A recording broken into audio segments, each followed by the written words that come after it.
sai ga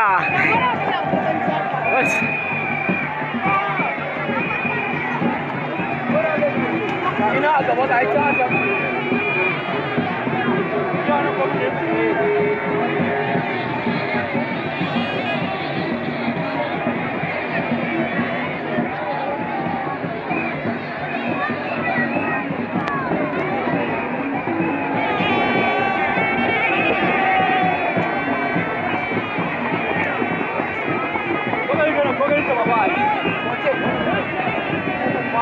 ya rike riguna